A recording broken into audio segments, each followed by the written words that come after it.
up. Okay. But that's okay. We're already live, so it doesn't matter. So cue the intro music.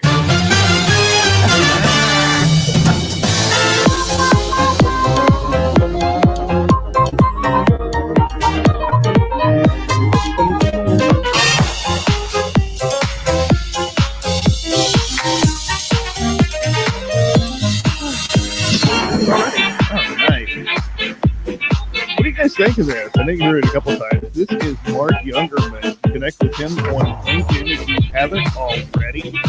This is a piece called Electro Swing with the Copy King. He did it just for us. So I hope you enjoy it. We're getting everything set up. I think I've got it up. Yeah, I know. It needs volume control. I haven't quite figured that part out yet. Anyway, so I am Lee Rowley with Lee Rowley Copy Branding and Copy Brand University, and I'm here to welcome you to another edition of BowtieUP Live, where we're here at 4:19 and some change every Tuesday and Friday Eastern time to edutain yo face off. So Alex is setting up his camera in the background here, and he'll be on in a moment. But I want to go ahead and introduce you to our very special guest, Pete Roberts. Pete, how are you today? I'm fine, thank you very much, Lee. It's I'm in North Wales and it's raining, so that's par for the course for Wales. Okay, that makes total sense. Now I know you are a proud Welshman, and I can totally respect that. I you know, especially everyone I met from Wales has been extraordinary. But I have a bone to pick with the fact that you guys kept all your good musicians to yourselves and sent us the bad ones. Okay, so you guys, I'm listening to some on Wikipedia because I'm like, I don't know that many Welsh musicians. I'm like listening to all these fantastic people I've never heard of, and then you guys send us Tom Jones. And I'm like, really? You've got all this talent, and you stuck us with this? What's new, pussycat? Whoa, whoa, whoa. So, but we forgive you. Look, it happens all the time. Canada did it with Celine Dion. So you know, we're used to it at this point. In my defense, Tom's from the south of Wales. I'm from the north of Wales. Okay. So. Okay. Well, I can't hold you responsible for that then. No, absolutely. So seriously. So welcome to the show. Can you give us just a little background about who you are and what you got going on? Yeah, I'm Pete. Basically, you very kindly have asked me on, and I need to thank, before I start, to be honest, I need to thank Ali Luck, because I came across Ali initially, and she decided to write a piece about my story. And then JD Adams picked up on that, and then he's a good friend of yours, and therefore I need to thank you for inviting me on today. My story basically is I'm trying to push the agenda about OCD, and there's various types of OCD, and the one type that is not well known is called pure OCD. But then there's another name to it called harm OCD, which kind of makes more sense. Right. Because harm OCD, in essence, is when you're bombarded with intrusive thoughts. Quite horrific in my case and a lot of people. It's quite common, to be honest, even when people have what might be considered strange behaviors and compulsions, but quite often what lies at the heart of it are these intrusive thoughts. And there's not a lot known about intrusive thought and pure OCD. So I decided to write a memoir about my life, and maybe just get the message out there that OCD isn't about, hoovering the house 24 hours a day. It's there's far more sinister aspects to it. Sure, absolutely. Now, something's wrong with my mic here, I think. Maybe not. Okay. So, for those listening, we've all said it, and I know I have been absolutely guilty of saying, like, oh gosh, I had an OCD moment, when I had to check 3 times for my keys. And, what you're talking about is a very, very different reality. And so I believe it's incredibly important for people to understand that, because the world that someone with an obsessive compulsive disorder lives in is very, very difficult to navigate, as you know, we're going to find out with your story. Yeah, I mean, my intrusive thoughts only focus on those closest to me. They don't focus on strangers. So as much as I love you, Lee, you're safe enough. But they only focused around basically my loved ones, and from the age of 14. Being on holiday with my family, it was just a family room, in essence, settling down for the night. And then out of nowhere, it's not just an urge. I see a video being played out, and I saw myself approaching my mum, my dad, and my sister, and I saw myself bludgeon them with a baseball bat out of nowhere. Okay, you're 14 at this time, 14, right? 14, on holiday. So nothing that precipitated that. We not had an argument or anything. It was up until that point, perfect holiday. And it's quite common for them to form around about that age as well. I know that now, but I didn't know that then. Okay, right. At this time, you didn't have any idea what was happening. I mean, these things, you know, I'm assuming ensued in, like, they really, excuse me, really weren't coming from you. Is that how I'm interpreting it? Initially, you're in disbelief, and therefore you re-examine. But by re-examining, you're caught in a swamp, and therefore you're dragged deeper. You can't. You're caught in a cycle, and you can't escape, because you initially you deliberately re-examine because you can't believe that they happened. Sure. And then you just get dragged deeper in quicksand. That's the best way I can. In quicksand, you're meant to stay still. In fact, you're meant to lie on your back, but most people would not think rationally, and therefore I re-examined and then basically dragged me deeper. And then I was just I couldn't relate to it. I couldn't tell my family, because they were the ones being targeted. Sure. And as time went on, it would just change from there. If my father was a builder, and if I was on scaffold, I'd have this urge initially to barge him aside, or I would think about barging him aside, or I could see it happening. And if I would I'd freeze in horror. So I kind of convinced myself I was a psychopath, not to put a finer point on it. Okay. And so then you have this label that you're starting to put on yourself, and so then what happens? I tried all sorts initially. At one time I was only 14, so before going to sleep, I would envisage a lift, and I try to see a part of me sort of slide away, and then I would compel it to go into the lift, operate the lift, and then I'll convince myself that's it. That's my sadomasochism aspect. That's that part of me gone. Of course, and it would work for several days, even a week or so. Then they would return. Something would trigger them, and they would return. And therefore, I try to ignore them at the time, but unfortunately, your mind's very good at focusing on something that, even if it's innocuous or if it's dangerous, and if it's dangerous, then your mind sort of heightens the importance of. So I couldn't ignore them. You can't. It's like if I ask you now, think of an animal apart from a giraffe. Are you going to think about a giraffe? You can't not think about the giraffe. Yes. No, and therefore you cannot think about intrusive thoughts, and therefore nothing worked, to be honest. Nothing unless I was away from my family. If I was away from my family, like I said, they did not manifest when I was away from my family. Physically away. Yeah. So, for instance, I used to stay with family. So they were family, but they weren't my sister, they weren't my mum, they weren't my dad, and therefore I was quite happy.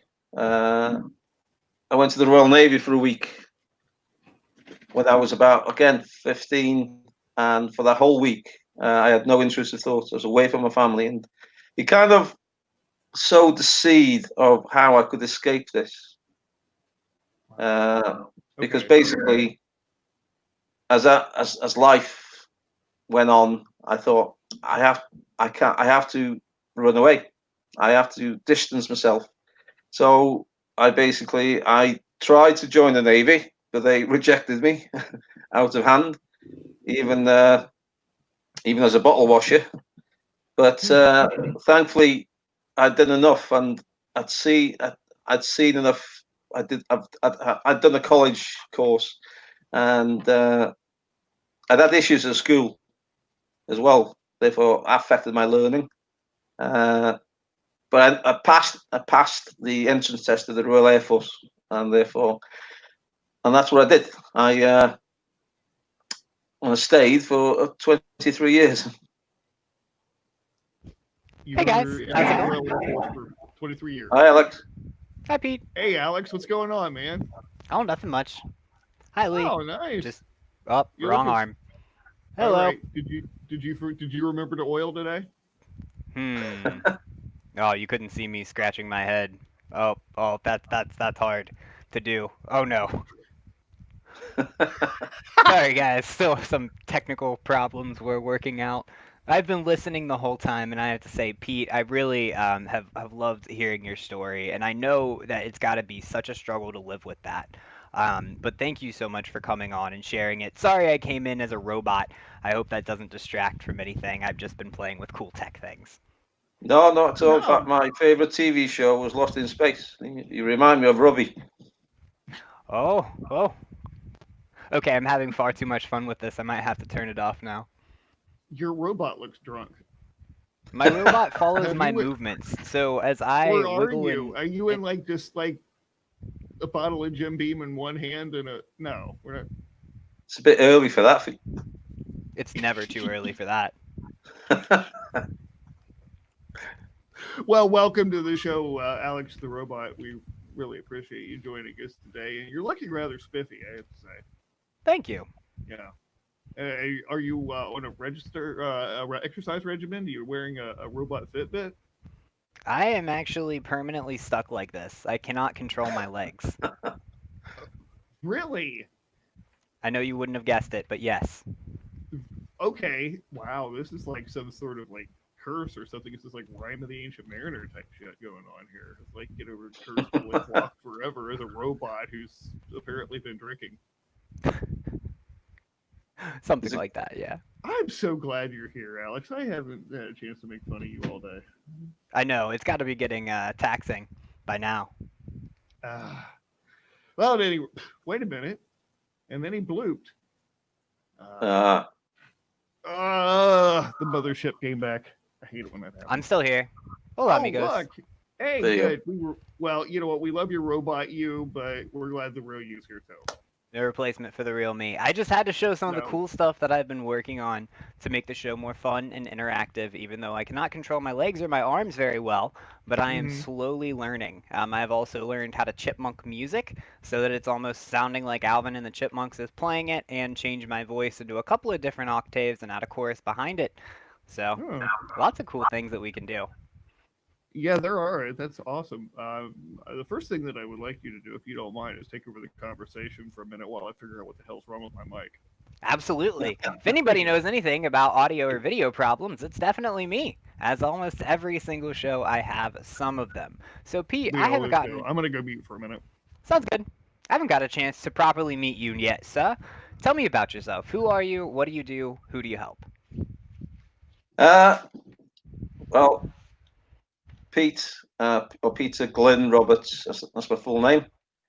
born in North Wales. For 23 years, I was an aeronautical engineer Okay. in the Royal Air Force, but having run away from home basically because of my OCD. I have to say I didn't like aircraft when I joined, and I hated them even more when I left. Uh, in that's the truth. However, the Royal Air Force gave me sanctuary, and they gave me a way of life, and I had my issues at school, uh, and it was 50. I was 52 by the time I was diagnosed as a dyslexic. But during the Air Force, I had a lot of issues as well in learning.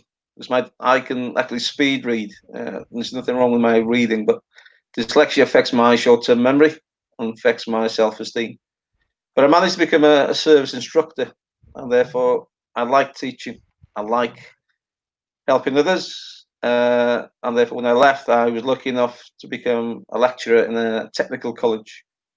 And So, therefore, I like, if you oh, like, why is making the that so? difference to trying to teach people and treat them in a manner that I wasn't subjected to. And that's such a noble goal. So help us understand. When you're, I know that you had said that you love to teach, but sometimes it's hard. You can speed read, and that gets in the way of some people's perception of what you're actually doing or you're understanding or you're comprehending, right? So what does that look like? How does that affect you? What happens when that happens? Well, it's a psychological condition called learned helplessness, and if basically you convince yourself that you're not going to attain, therefore why try? What's the point? Okay. You're not gonna achieve, and therefore, I mean, at school, my teacher asked in front of the class, what's wrong with him?" Because I couldn't appoint some commas when I was in the Royal Air Force. There was in in the book I've written. There's quite a few of sort of one-liners that'll be directed at yourself. It might sound funny for other people, but if somebody says to you, "You're as useful as putting a handbrake on a canoe," it does sound funny from that perspective. But when it's aimed at you, your self-esteem, uh, and unfortunately, because of how OCD had manifest at home, uh, I went from this happy-go-lucky kid to somebody who would hide in his bedroom. On Christmas, as my father was carving turkey, I was envisaging carving something other than turkey. So I removed myself from the family table and went into the living room. And then I pictured, even though I'm a rugby man, at that time I pictured the footballer kick the balloon and my slipper went straight through the window.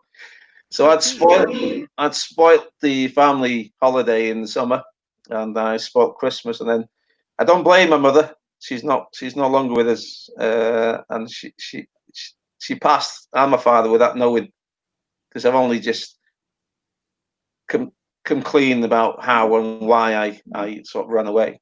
But she did at the time think of me as a Jonah, and that name that sticks with you. So from your teacher asking you what's wrong with you, your mother calling you Jonah, uh, and again in the Air Force, I mean, I don't mean to swear and I don't mean to be rude, but just to put into context, if somebody shouts at you and shouts abuse, then I could take that. But then one service instructor basically said, "You're as much use as tits on a fish." Now, I apologise for that being rude, but it just puts you into context that when you are considered to be no more useful than breasts on a fish, then your personally, self-esteem, that eats at your self-esteem. I think a Right. big busted fish would sell a hell of a lot better than a similarly non-busted fish. So in comparison, I find the big titty fish girlfriend much more appealing There we than go. Yeah, anything else. So Pete, what I want to ask you, if it's not too much, your passion for learning and for not subjecting people to what you were subjected to. yes. So, what would you say to someone who is sitting there and they're that 14-year-old you on Christmas? what would you say to them about the thoughts that they have? Any encouragement, words of advice that you can offer on how to get through this and deal with the reality that you're facing every day? I mean, these appeared in 1976. I would take it, Alex, that was way before you were born, Couple years, give or a couple take. of years. So, and even when I joined the Air Force in the 80s, there was no internet, and therefore you can't, you couldn't research it. I couldn't talk to anybody because I couldn't. If I was convinced I was a psychopath, how can I tell somebody else? So could Uh, you a question, seriously. So if you're 14 and you're convinced that I really don't know how old you were then, but my mind immediately goes to those weird teenage years. You're 14, you're convinced that you're just a psychopath and you feel like you can't talk to anybody. As somebody who's been there, Pete, can you talk to somebody? Who do you go to for support and encouragement and help? that's the thing, because I was 14 then, obviously, but then when I left the Air Force, I was still that 14-year-old, even though there was the internet and everything else. And in essence, that's what you need to do. The two things you need to do. You need to talk to somebody, and these days, even your doctor, they're far more aware. And basically, what they'll do, they refer you to somebody. And even when you say psychiatric nurse, you have that label, psychiatric. But the Well, I thing think is, that the labels can all be cut.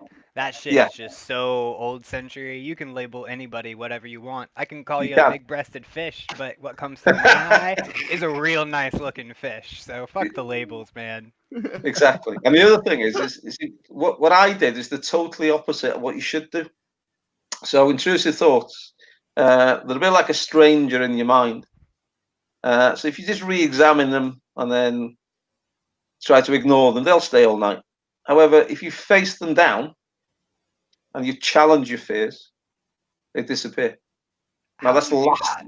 that's the last thing you need to do. Well, for instance, there was instances in my life where I had that sort of CBT. I had that where I couldn't link them. To give you an example.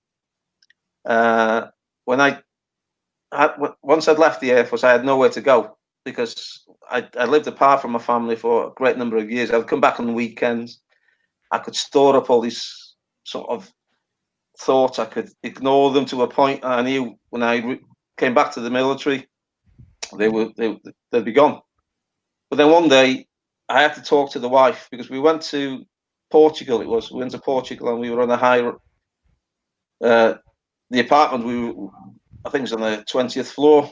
And through that whole week, if I saw my wife on the balcony, I was in pieces. I I could. It's not just that I could see myself throwing my wife over the balcony. I could see where I would lift her legs, and she'd be looking back at me, and I would unpeel her fingers one by one. And So how do you change that? How do you find the strength within yourself to be able to look at that and think this is not me? Because I mean, I can't relate, but that would seem terrifying to me. it And was. But then how do you do that, man? what came from that was the fact I had to sit Sian, my wife, down, and I had catharsis within a week because when I told her, she laughed because that's nothing in keeping with the person that she married. So I didn't particularly want her to laugh at that time, but as we were walking along day after, she was no ostrich. She wasn't going to sink her head in the sand. So she challenged me. She probed me. She wouldn't let it be, and she said, "Explain to me what's going on." And there's a lake. We've got a couple of lakes by where I live. So I said, "Well, if we got anywhere near the water, I would want to push you in." And then she made for the water, and I grabbed her arm and pulled her back. Now I didn't know that she was going to make for the water. That was instinctive by myself. So that was kind of facing your fears.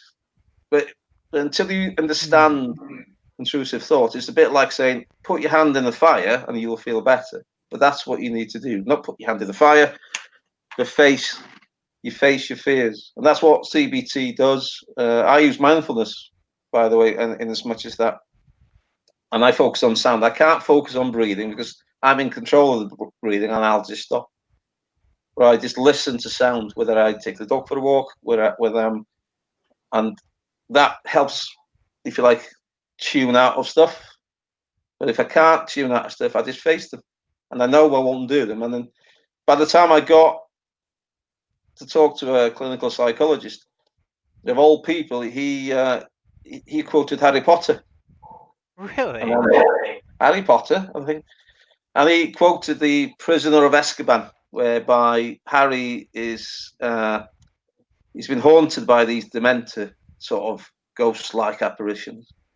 And in the lesson, even the teacher's a werewolf, so there's a certain spell that they use where they have to generate what they fear most.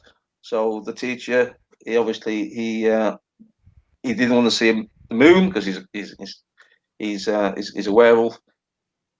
Harry didn't like the Dementors, and I thought to myself, where the hell is this going? Until he said that the spell that they use is ridiculous. So you say to yourself, when you get intrusive thoughts, that is just that's ridiculous. It's like being in a cinema. You're not in the film, so those thoughts are what you're looking at. They're not you. They're just passing by, and therefore you can start to disassociate yourselves with those thoughts. They're not you. I have OCD, but I'm not a psychopath. But it took me over 40 years to understand. But that young person, coming back to your point, which is why I kind of wrote the book, he just needs to talk to somebody. You can't just hide. And you can't face them by yourself either. But even by talking to a family member, I mean, some people, you could argue, some people have got it far worse than me because they can be overcome. Strangers can become part of that intrusive thought. Right. Yeah, that never happened to me. It was just my family, so they would have nowhere to go. You know what I mean? They would be bombarded at home and bombarded out on the street. So but it's just, we've come a long way in mental health. But as you say, forget the stigma. I've gone from a dyslexic kid bombarded by horrible. I mean, I've envisaged drowning my children, throwing my wife off, like a high-rise flat, throwing my father off, scaffolding, and I've come through that and my dyslexia, and I'd like to think I'm fairly good teaching professional, because they don't define me. They're part of me, and they'll always be there. But I can laugh at them now because, like I said, I can face them down. And for those of you who are listening, I mean, it's so easy to hear those words and go, "Oh wow, okay," but not really absorb. I mean, like if you close your eyes for a second and think about the person that you care about most in the world, and you picture them, and picture chucking them off a balcony for reals, and then imagine having that stuck in your head and not being able to get rid of it ever. Yeah. You know, and then you can see a little bit of the gravity of what Pete's talking about here. I just want to throw that in because, like, we listen to stories about mental illness, and yet it's so hard to really understand what that's like. Yes. Because we're not, well, we are monsters, but whatever. It's it's not like that. It's easy to label somebody with a mental illness and just see them and say that's all they are. Yeah, and the worst not thing how about it is it, at all. yes, because the worst thing is, well, for me anyway, and I didn't really understand that until the clinical psychologist. And plus, coming back to Alex's point, from talking to the wife, I went to see a doctor. They referred me to a psychiatric nurse. At no point did I feel that they were judging me. I then was referred to a clinical psychologist, and I thought he'd have a white coat on. No, he was very dressed as I am now, and I think all the stigma and the fear of opening up, and basically all those barricades that I'd built up were one fact, they disappeared. They evaporated. All the fears I had, and I mean, one of the first person I gave a copy of the book to was my clinical psychologist, and I wrote inside, "Thanking you for changing my life." And it comes back to your point, Alex, about opening up. But unfortunately, it took me 40 years, and I don't want other people to take 40 years or go through the same thing. Because the thing is, the internet's there, but the internet can be it can be a lot. You can convince yourself, Dr. Google, that you've got anything under the sun, can't you? You definitely Terrible doctor. Now, Gabriel comes in with a great comment that I want to kind of ask you about here, Pete. He had said to ask about NLP. So, are you familiar with neuro-linguistic processing, and has that been talked about, covered, explored in your like CBT, or what can you tell us about that and the overall role of it in OCD? Yes, I mean, I think of it as neuroplasticity. Okay. I first came across it because my dyslexia is actually acquired dyslexia. I fell off a 40-foot rock when I was 6, and therefore my dyslexia is come from brain damage, if you like. And I always thought, because one of my left eye is very, very weak, and I'll be honest with you, I shouldn't say this, they might arrest me, but when I was tested for my eye test to go into the Air Force, thankfully they tested my right eye, and I remembered the letters when they tested my left eye. I always thought the eye was damaged, and then a friend, basically, she was an optician, and she had this imaging sort of machine, and she said, "Now that eye is fine. My left eye is perfect." But obviously, the damage is in the pathways. I'd always feared, what if I lost my right eye? And therefore, she said, "No, if you lose your right eye, the brain will start to remap itself, so to speak." So I thought, I then applied that to neuroplasticity. Ruby Wax, are you au fait with Ruby Wax? I mean, she's quite famous in Britain, but she is from the States originally.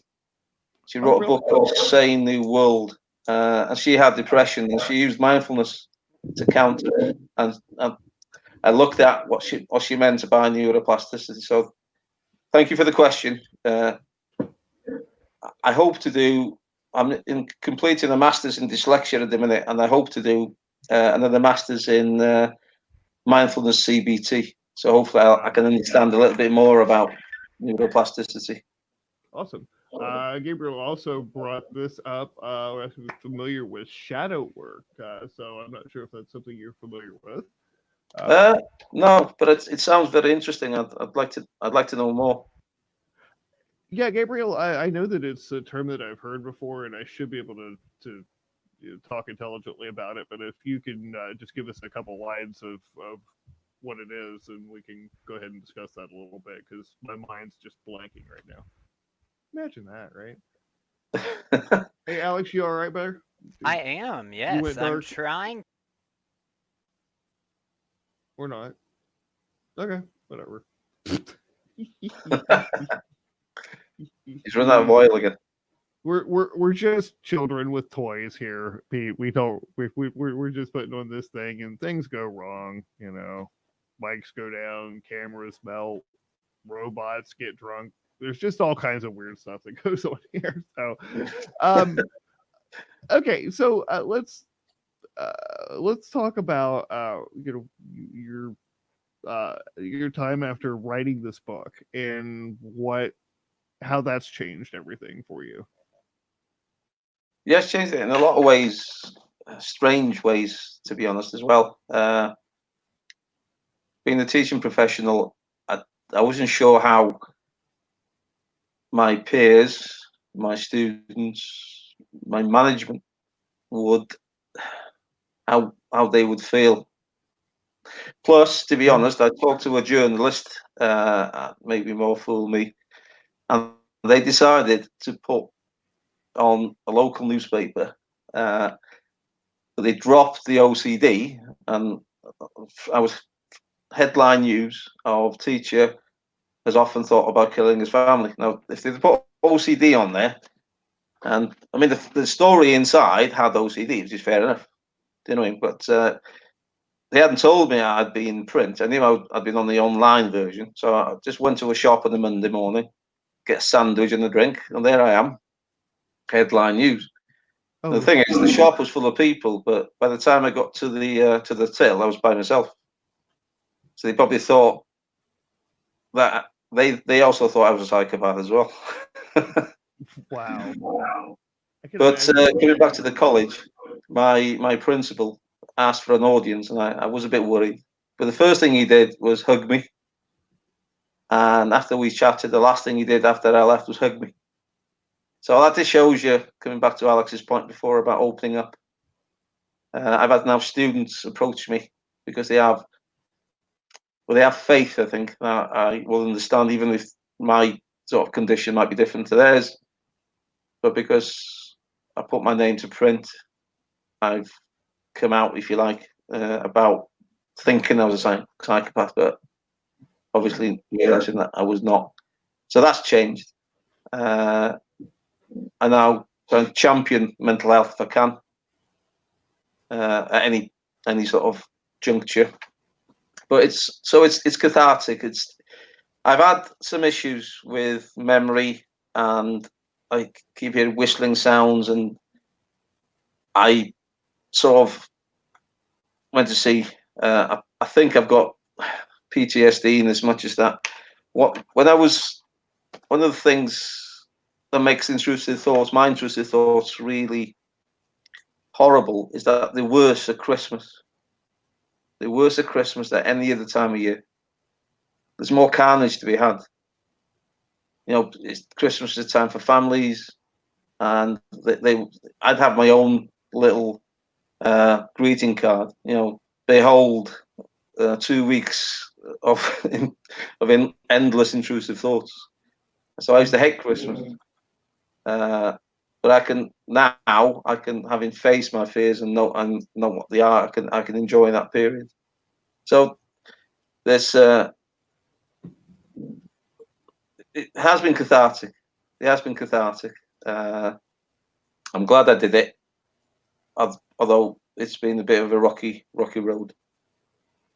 Sure, absolutely, and I'm glad to see that in a lot of large ways that it was received positively, and that you've been able to to help eliminate some of that stigma. And it's difficult to go forward and say, you know what, I'm going to be the one who's willing to talk about this when everyone else is afraid to. But the change that you're creating, because sometimes what we need to know most is that we're not alone, that somebody has an idea of what we're going through. And Yes. that's what you're doing with people, and that's why I couldn't wait to get you on the show. Because what you see as just normal everyday life, we see as an opportunity to learn and grow. So we appreciate Yes. everything you're doing. Well, that's the thing. It's fine for me to say speak to somebody, but then the other side of it was that at least three women have approached my wife and said, "Look, I experienced intrusive thoughts with postnatal depression," and so it's kind of encouraged them to come out and speak about it, and they hadn't spoken about it either. So that's the thing. I mean, I am speaking about it now, but it did take me 40 years. So it's but you cannot continue. You cannot. If I hadn't joined the Air Force, then I would have had to do something else.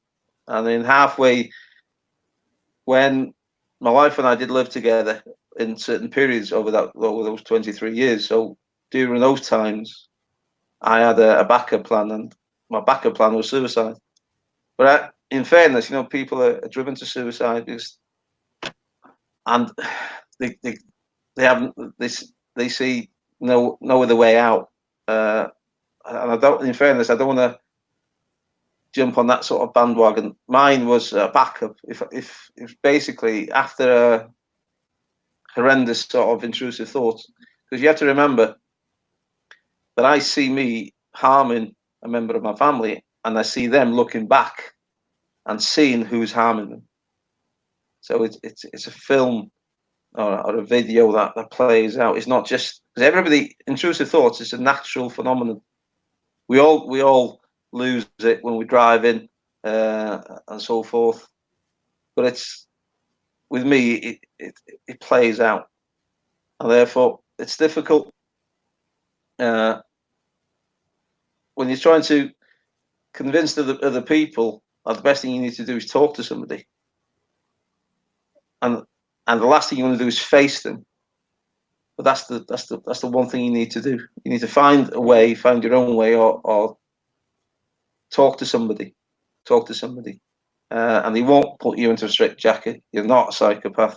The fact that you're trying to find help, ironically, by definition, you can't be a psychopath.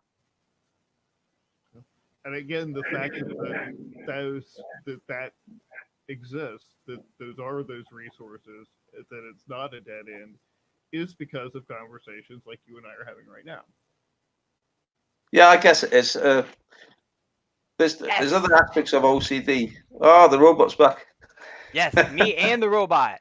You have no idea how freaking difficult that just was. But I got it. And you'll notice that my little friend over here is talking in tune with me. Yes. That's because whenever I move my mouth, the robot talks with me. Oh, in it's a live mini time. Alex. It is a mini Alex. Did See, you for real McDowell, drop out of the conversation? you must have for like Celtic 5 blood, Alex. What was that? You must have Celtic blood. Why was that? Why do you think that? I mean, I really don't know. McDowell. McDowell? Sounds like Yeah. a Scottish name. Scottish heritage? Scottish and Irish. There you go. So that makes you a Celt. I guess I am. I learn something new every day. It's horrible that I haven't investigated my own heritage. it's fine. Absolutely dreadful. So, okay, well, welcome back with you and your robot friend here. Thank you. Surprised That's my cool. camera hasn't melted yet. I'm sure it's coming soon because I've been on I'm about sure it's going on 2 hours of meetings. We get a hard stop. I think I gotta run for the border, so to speak. Oh, it's all good. When we're at 5:20. So. And Gabriel, this is what I wanted to show you. My little robot, who I can hold in my hand. Woo! Look Yay, at look at that. him. Ah! That's But cool. you can't let him sit down and have a sandwich. Actually, I can make him do different things, but I'm gonna have to move some things so that I don't lose my picture in resolution. There we He's go. trying to melt the internet. This is What do I do with you? well, awesome. Oh, there we guys, go. Ooh, well, that's a fun one. Oh, changed color now. Wow. Oh, you can open it up. It's like a tool video. Yeah, it's literally a little guy. I'm angry now. Oh, I'm tired. I'm squinting. We have a mascot. We do have a mascot. Roar. That's cool. He'll be worried. Sorry, I love this stuff. This is literally my favorite thing. No, that's. Look, he even has angry eyes on that. Hey, we got into some deep, meaningful stuff here. So we got to throw some fluff at you now to just lighten it all up because we're gonna go out. Yeah. Well, to be honest with you, when I wrote the book, I needed some humor because it's been my sort of. I've also fallen back on humor because of what's going on in my life. But then I thought you can't just write a book about all this horrific things. So I love humor, and I've tried to put it into the book as well, just to lighten things up. because you have to. You know what I mean? You can learn from it, hopefully, but also Yes. I hope I'll make some people laugh as well, like big fish titties or Yes, big titty fish girlfriend. There we go. Fish titty. Oh, wait. My thing doesn't work. Oh. Oh, I know why. Try that again. Fish. No, that's. I can make my robot a revolutionary. We fight. Woo! was that a Celtic sword? It is now. How can I book the robot? Very simple. You say, yo, Alex, let's get the robot on here. I'm gonna get somebody who's gonna sit, and I'm gonna put them on my shoulder. I've figured so much shit out, Gabe. You have no idea. Actually, everybody in the land of streaming, we're about to do some really cool things, which I've been saying for a long time, but it increasingly gets cooler and cooler as time goes on. So things like the robot, they're just the beginning. Imagine a chipmunk voice robot who talks about fish titties, and we can put on his little screen. We have different eyes now. Okay, so back to the semi-serious stuff as we approach 5:07. 5:20 is when we're gonna cut. We got 13 minutes. Pete, if you could identify the singular most important thing that you would want somebody to know about OCD, what would you say it was?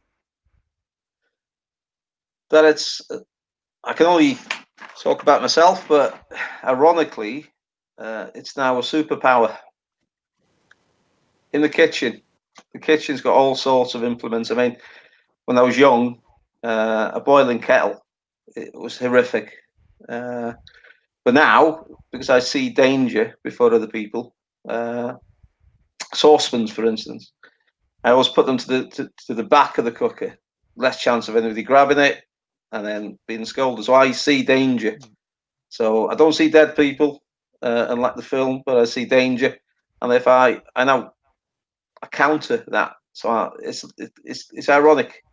So both my struggles in my life, my dyslexia and my OCD, they're both superpowers. My dyslexia makes me a better tutor because I knew how other people have struggled. But it's I do get fixated. For instance, this is going to sound horrific, but I used to a point when people get a new baby, I used to ask them, do you make sure that you run the hot water and the cold water together in the bath? Because I'd be fixated that there have been occasions where people run the hot water and add cold water, but unfortunately they drop the baby into the bath. So again, my OCDs help heighten my awareness of danger. So it's part of who I am, but I can explain it, and I can call it ridiculous. I can summon Harry Potter. I can face them, open the door. There you go, son. You're not part of me. You're not really me. And I can talk about it in different ways to students, to friends, so that hopefully other people who are going through their own struggles.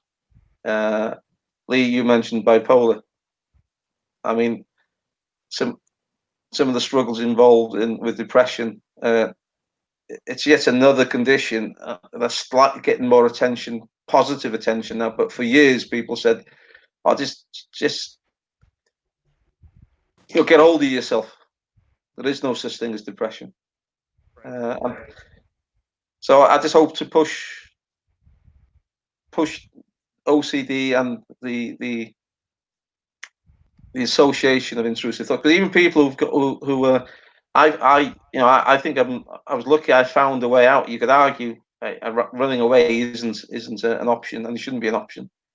But some people are enslaved to the compulsions, and they can't leave the house, or they've got to switch the light on 40 times. But one of the reasons that they do that is that they have an intrusive thought that if they don't switch the light on and off for 40 times, a member of the family will die.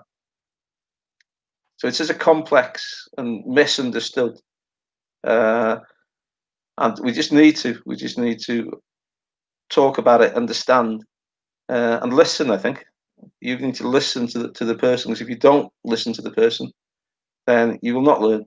And that you can transfer that to many different topics, because listening is a difficult skill to learn.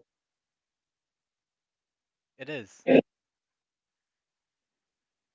Which I find incredibly ironic that you said listening is such a valuable skill to learn.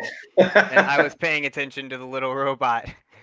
Horrible irony here and perfect illustration. Okay, that the robot's cool. The robot is cool. I just get really distracted by technology. It's the only fun time I get. So Well, I am an engineer, but unfortunately, I'm not an innate engineer. Do you know what I mean? Everything. If I'm shown the skill, I will not get it first time. I will not get it second time. I'll get it the third time. And I'll be the equal of anybody else. But when I was judged on being able to cope with a new skill, here's another one, typical of a put down. It says, "I was told you can't polish a turd." I'm sure you could if you Well, tried hard enough. no, but I proved. But one of the chapters in the book is when I returned as a service instructor myself. That chapter's called "The Return of the Polished Turd." That's awesome. I love how you really do use all of the weaknesses as strengths. You're like, you can call me a turd, but I'll come back polished.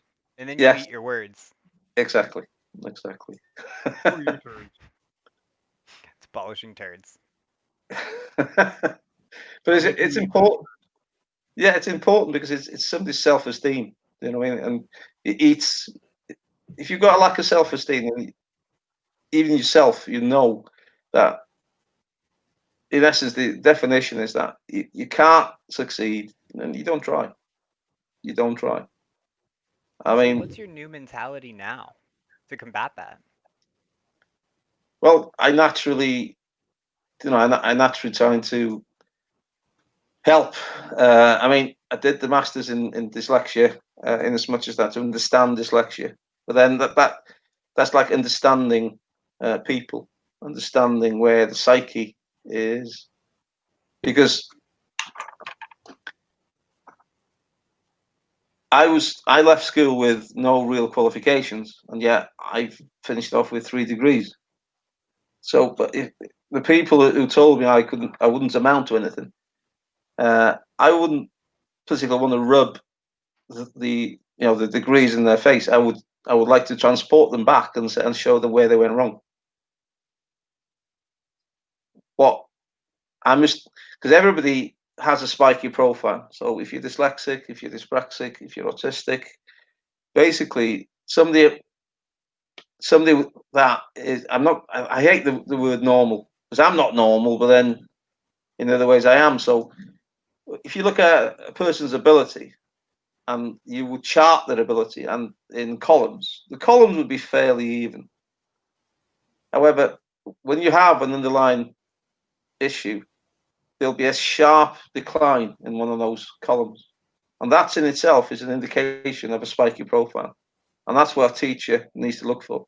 How can he excel, or she, how can they excel? And then there's a sharp contrast to well, that's in itself, it's just an indication of a spiky profile. But obviously in the 70s, they didn't know much about dyslexia.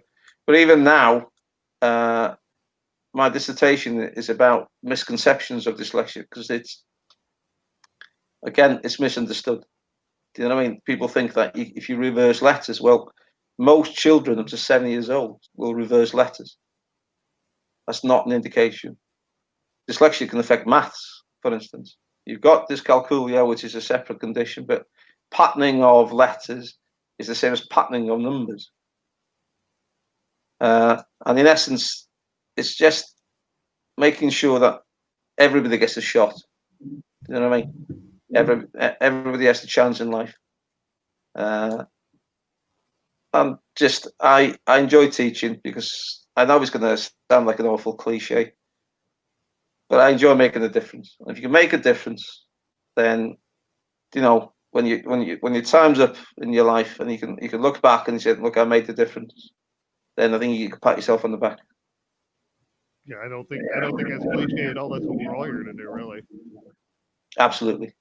Yeah, absolutely. I want to bring up one quick comment here, and then we're gonna have to go into final thoughts and wrap this shindig up for the week. Unfortunately, but a person thought God was talking to him through it, and this is Charles Sterling.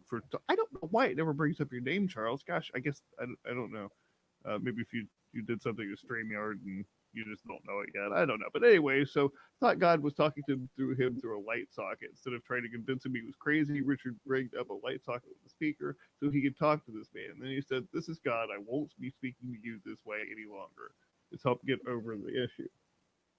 So I thought that was interesting because it was just like, just coming up with your own ways of being able to deal with it, and what works for you might not necessarily work for the next person. Yeah, I like that as well. Plus, I'm an electrician, so the light bulb actually works for me as well. Oh, okay, I see. That makes total sense then. Awesome. Well, listen, again, thank you very much, Pete, for coming on the show, for sharing your experience. This has been a fantastic, eye-opening experience, and I appreciate everybody that's taken part in it. We are going to have to wrap this up and go on to final thoughts. So, you feel like taking that over, or do you want me to? Yeah. Absolutely. You guys know what time it is. It's time for final thoughts. Peter, as our esteemed guest, you'll get to go first. We're going to put you on center screen. You get 30 seconds, 60 seconds, really, however long you like, to leave our favorite people out there, the audience, yes, you, with a lasting impression to bring home this Friday. I'll put you on the clock and go ahead whenever. Thank you. It's Mental Health Week not so long ago, and one of the topics is being kind. One of the ways you can be kind, as I've tried to say before, is to listen. I found that quite a difficult skill to learn, to listen.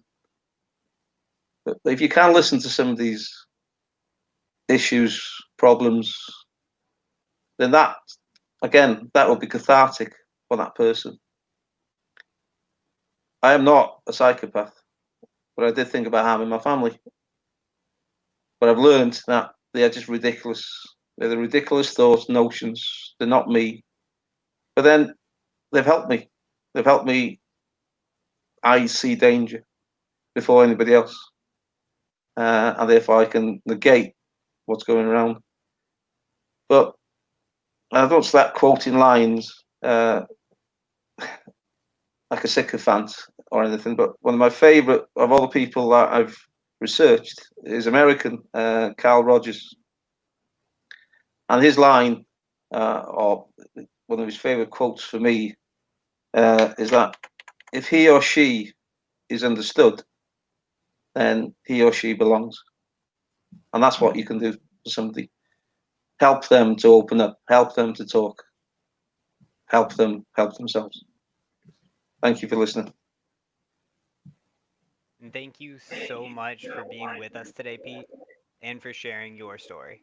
There's never been a more important time to just be kind to each other. So, my final thought is to be a better person today than you were yesterday. Do one thing nice for somebody. Reach out to a friend just to check on them and see how they are. Remember, be kind, be well, and join us again for BowtieUP Live.